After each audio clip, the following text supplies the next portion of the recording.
Okay, number 3. The graph of a quadratic parent function f was transformed to create the graph g of x equals f of x plus 2 minus 5. I'm wondering if I forgot to. Let me just double check how this looks. This is a released question. Yeah.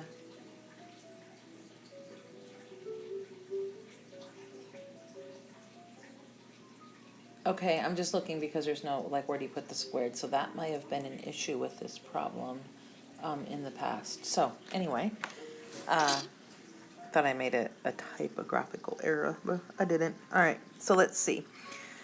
I'm going to go to Desmos in a minute and graph this, but let me just see first here what's going on. Minus 5 at the end, the output.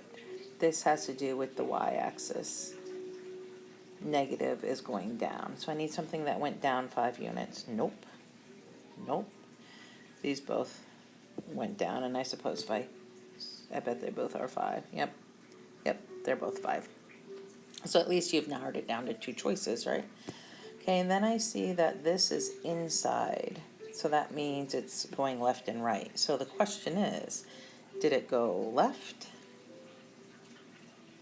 Did it go right? Okay, now remember, because the rule says when we do the left and right, it's always f of x minus c. Okay, so let's look. F of x minus, well, in order to get a plus 2, that means c had to be negative 2.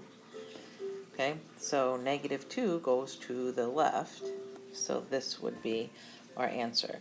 I know that can be a little confusing, so my suggestion would be to go ahead and graph this. Okay, so the only thing you're going to have to remember is that they are not telling you is the parent function is x squared, because you're going to have to graph that if we're just going to write something like that. So let's see how that works.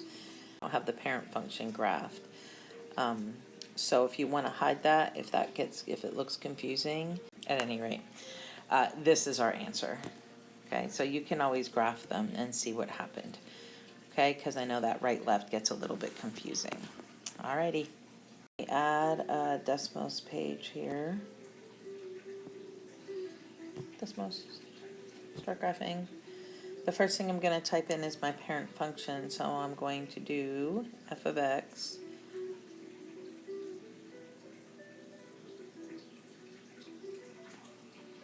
equals x squared.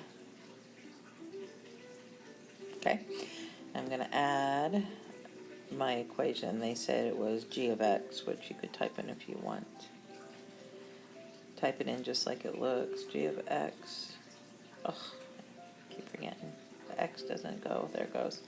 Equals, we're going to take our function f, and we're going to add 2 to it, so x plus 2 in parentheses. Oh, see, already it shifted. And then minus 5.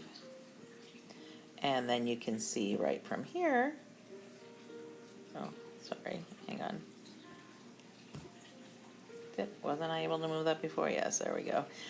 You can see the graph that looks the same. Now, on our problem, then you just go here. Oh, no, it takes the whole thing away. Oh, and I don't know if I can undo. Let me see. Oh, you can't see this part over here. Okay, I think what you're able to do...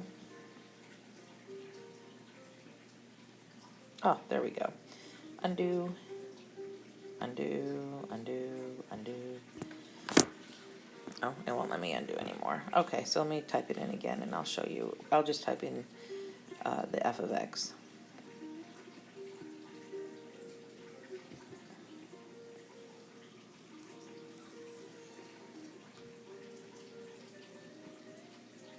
Sorry, can't get this to come up so I can see my equal sign. There it is down there. I don't think you see everything I do. I think it looks like just a plain screen, but I have like all my numbers and everything everywhere. Okay, so if you didn't want to show that, but you're still going to need it for your next thing, so I'm gonna skip the g of x part. I'm just gonna write in x minus 2. If I can get the 2. There we go. Okay, so if you don't want to see that part, if you hold that there, you can make it dotted, you can make it dashed, you could change color if you wanted, or if you just click it once, it will like go away, it makes it transparent, and then you can just see your graph. Okay, let me change this though, because that was minus 2, and that's probably the, it's like right there.